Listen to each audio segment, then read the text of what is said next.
It's mid-October, almost Christmas time. It's time to do the Christmas pudding. And I've got one which our family's been doing for years.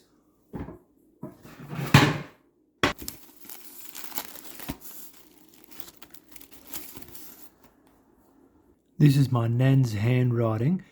It's from the Sun newspaper from 1973, and it fits her steamer, which thankfully I use exactly the same steamer. So from my mum's side, this has been the family recipe since the early 70s. So, and it's actually a cracker of a recipe. So this is the original clipping from my nan's cookbook. So let's head through it. I've only made a few slight tweaks, but it's essentially the same. So it's currently 9 weeks till Christmas, and one day before you do the pudding, here's what you need to do. We're going to need 115 grams of breadcrumbs made from a loaf of white bread.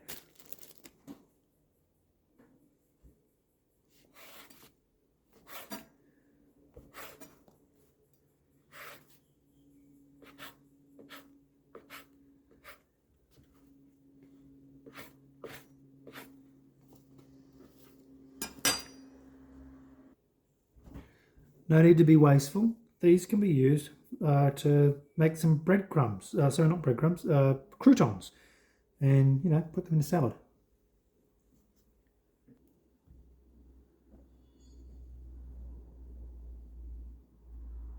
Now for the fruit, again, still the day before, we're going to be doing currants, sultanas, raisins, and prunes. Now, all four of these, we're going to do 250 grams each and just pop them in a bowl.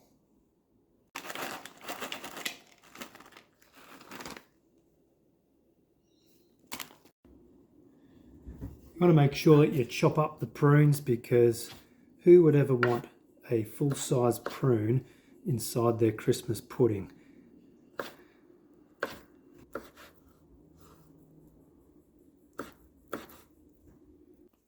All right, so now that we've got a bowl with 1 kilo of dried fruits, that's raisins, currants, sultanas and prunes, just going to give it a light mix just so all the fruit can kind of spread evenly in this bowl. As I'm also realising maybe I should have used a bigger bowl. I just spotted this on the recipe. So here we've got a bit that talks about how much brandy or rum that you need. And I can see in my nan's handwriting, 3 tablespoons. No, thank you. It's actually half a cup that works for this one. So, Nan, I'm just going to be doing that for you. This is a 1/4 cup, so according to my nan's direction, we're doing 2 of these. Just sprinkling it over the fruit. There we go. You can use rum or brandy. I find that the flavour of Christmas is brandy, so although I don't like drinking the stuff, that'll be what I'm doing. A little bit of plastic wrap over the fruit, and then the fruit is going to go and sit out in the fridge for 24 hours, and the bread, which will become our breadcrumbs, that's going to sit with the lid just lightly sitting on top so it can get a little bit stale, dry out a little bit. And then, yeah, in 24 hours, we're ready to continue. Well, it's now Monday morning. So I know I said 24 hours, but I accidentally let it slip a little bit longer. It's been the whole weekend, but that's okay. I'm sure the fruit has really soaked up nicely. Breadcrumbs have dried up nicely. So this is what you do the day that you're preparing and getting the pudding going. So what have we got? We're going to add in to the container with the breadcrumbs all the other dried ingredients, which includes plain flour. It also includes baking soda or bicarb soda, a bit of salt, some mixed spice, and Also, the special nutmeg. Now you can just get nutmeg already ground, but I quite like some freshly ground nutmeg. So let's add in all the pieces. This is going to be 120 grams of flour. There we go.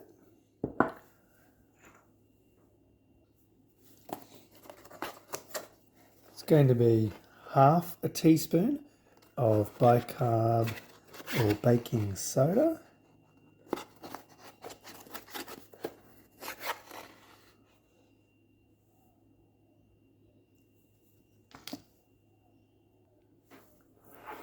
One teaspoon of mixed spice. I'm still using a half teaspoon measure here in case you're counting. And then we've got a pinch each of the nutmeg and salt. Now, a pinch isn't really an accurate amount, but sort of just do it. Okay, that looks like a small amount. And then for the salt, that's about a pinch. Perfect. That's your dry ingredients ready to go. Now in a bowl of a stand mixer, we're going to be popping in room temperature butter. So I've already cut this up. That just helps it to warm up to room temperature. And we've got 125 grams of, or 126 around there, of the room temperature butter. And then we're going to add equal parts to that, the brown sugar. So I'll go ahead and add that in. Now, I know I'm not playing the accuracy game very well here, but we should be fine. Now we're going to crack 4 room temperature eggs just into a little bowl. Then we're just going to lightly whisk them together. All right, now we're ready for mixing. So at this stage, we should have 4 bowls. The first one should be a stand mixer with equal parts room temperature butter and brown sugar. We should have our dry ingredients all in a single container, 4 beaten eggs in a bowl, and our fruit, which is hung out overnight, or in my case, much longer than that. And that's all ready to go. So let's set up the stand mixer. Now we've got the bowl in the stand mixer. We're going to start with the whisk attachment, and we're going to be whisking up our eggs and sugar until they have creamed together.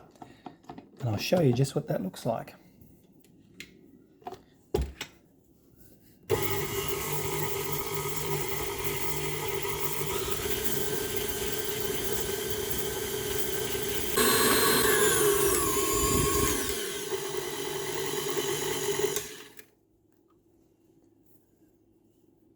There we go.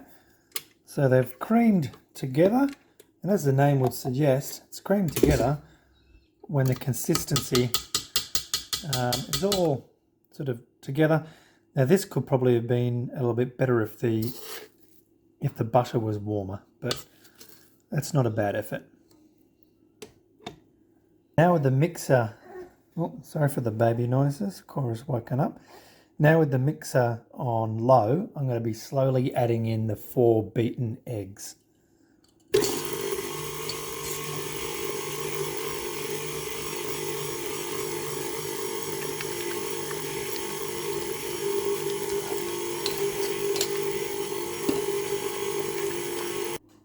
As you can see, because my butter wasn't quite warm enough, it has clumped together somewhat. So what I need to do is scrape down the sides and just try and get it out of the middle of the spatula attachment. This will get much easier once we add all the eggs, because the eggs will loosen up the mixture substantially. Again, just scraping down the sides and the bottom, making sure everything's nice and ready to be incorporated into the same mix.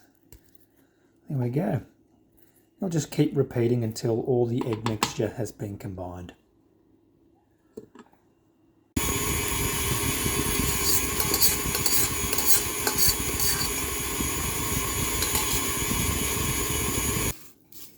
You can see it's all fluffed up quite nicely, but I can see there's still a few little bits there which haven't incorporated yet. So I'm just making sure that it's all, it can all be mixed in.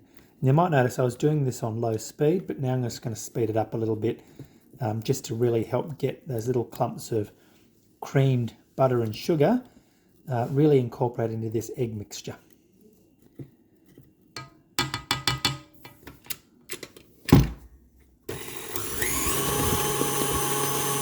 At this stage, we're going to swap out our whisk attachment, just knock it to remove any of the mixture. And we're going to replace that with a bit more of a heavy duty paddle attachment, because now we're going to mix everything together. At this point, we're going to have the mixer on low and slowly add in, alternating between the fruit and the dry ingredients that we prepared. So let's go ahead, turn the mixer on low and slowly add both. I remember back in the day, I used to do this step by hand with Nan. She used to invite me over to help stirring it because in old age it ended up getting really difficult to stir it. But I tell you what, with a stand mixer it becomes a whole lot easier.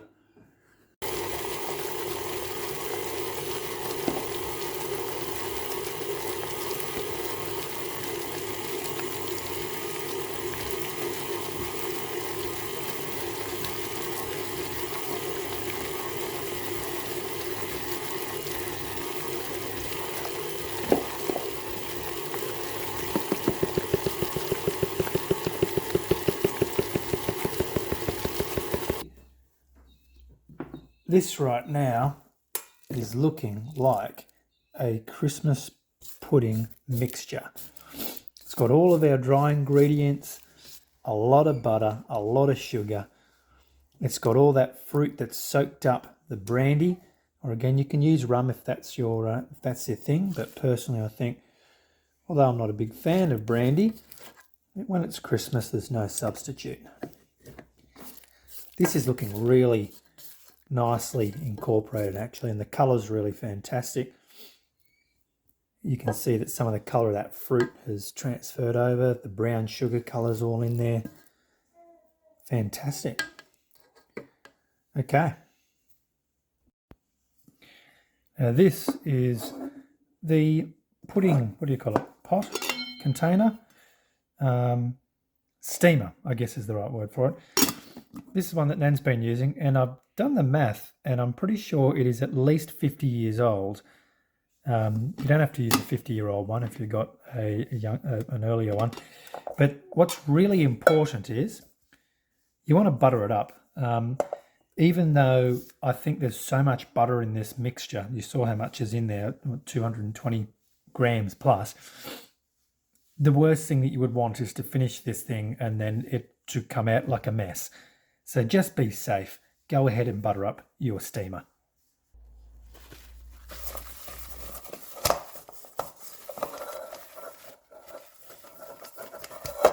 I'm doing this pretty generously. Okay, now for the simple task, fill up the steamer with the pudding mixture.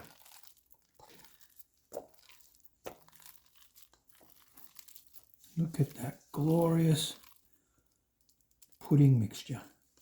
What you can do is fill up your steamer and then keep it in the fridge for a couple of days. There's so many steps in making Christmas pudding, which just allows you to relax and not do everything all at once. And that's really nice. But by leaving it in the fridge for a bit, especially if you've done larger breadcrumbs, it gives it an additional period of time to soak up and for those breadcrumbs to really take on all of and hydrate and take on all the different the liquids and flavours that are around it. I'm not going to be letting this one sit. I can't really see any of the breadcrumbs. I'm quite sure, oh yeah, there's one there, but I'm quite sure it's hydrated pretty well. But, you know, there's a lot of different stages here where you're more than welcome just to do a bit this one day and do another bit another day. It's a very sort of forgiving on time recipe. Now you'll notice this is a very thick batter. I guess that's what it's called, cake batter, pudding batter. Yeah, I suppose so. So I'm trying to fill in all the edges, but I'm very conscious that there are likely bubbles throughout this thing. So we're just going to do I'd say gentle, but to be honest, I think it needs to be a little bit rigorous. A rigorous patting on the bench top to try and lift up any of those bubbles which might have formed in the batter. You don't want to be cutting into a pudding and then discover that you've got this cavernous hole in there. So I'm going to put down a little cork mat just to protect the bench top. I'm going to give it a rigorous bashing on there. I can hear things falling down around the kitchen. That's when you know you've done it the right amount.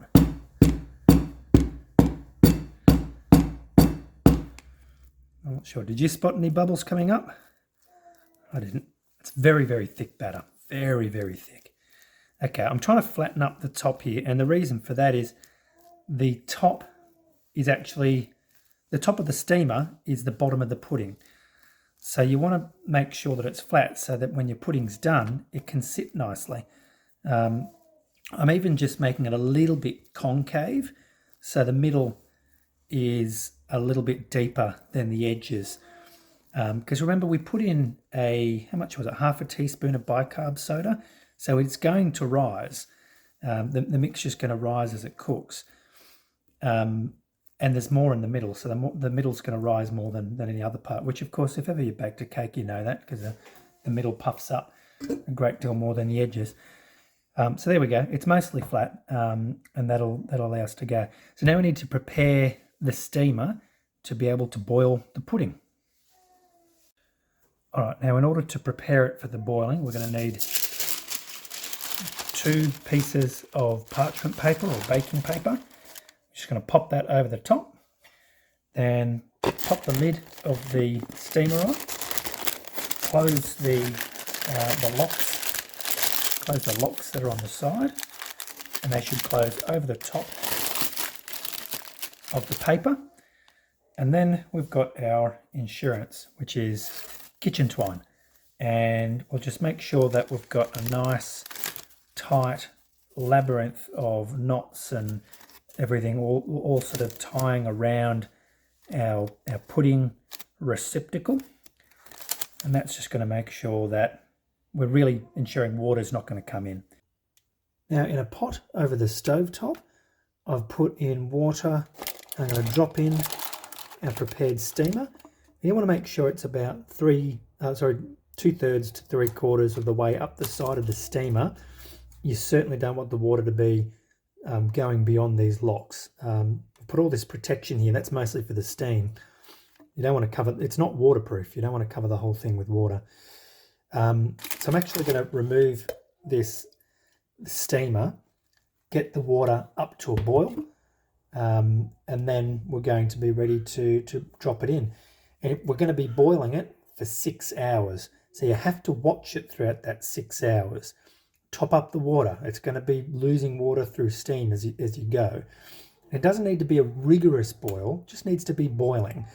But again, yeah, the trick that you just saw, measure it with the steamer, then get the water up to a boil, then you can drop it in, get your timer going for 6 hours, and be ready to top up the water as you go.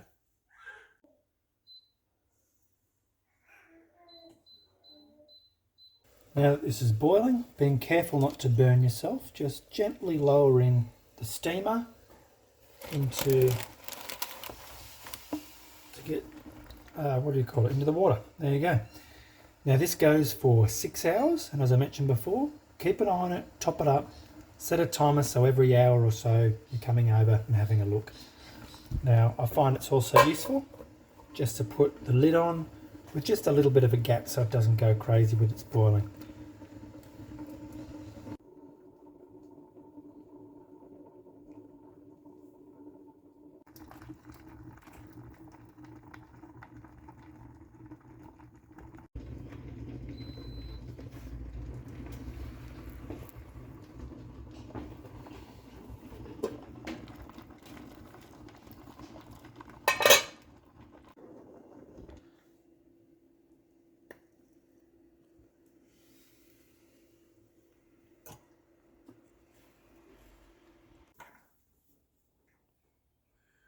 All right, well, I've let it cool down for quite some time now. So yesterday, gave it the full 6 hours, then just took it out, let it cool down completely. It's now the next day, so time to turn it out. Cross your fingers, should have buttered it enough, so it should come out just fine. So I'm going to take it out, and then we're going to be storing it, and we'll store it for the whole way up to Christmas. I'm just going to wrap it in plastic, double wrap it, and it'll be good to keep. And that's all there is to it. On Christmas Day, we just cut out a slice and we do microwave the slice, which I know might sound a bit, I don't know, lazy, but trust me, it's much easier than having to reheat the entire thing, because you're going to boil the whole thing for another 2 hours if you want to heat the whole thing up on Christmas Day. And if you're anything like me on Christmas Day, you're probably too full of jolly and joy to keep an eye on it and make sure you don't boil out all the water and burn the damn thing. So anyway, that could just be me. Let's wrap it up. That's it. Merry Christmas. I know it's 9 weeks to go, but now's the time to do the pudding.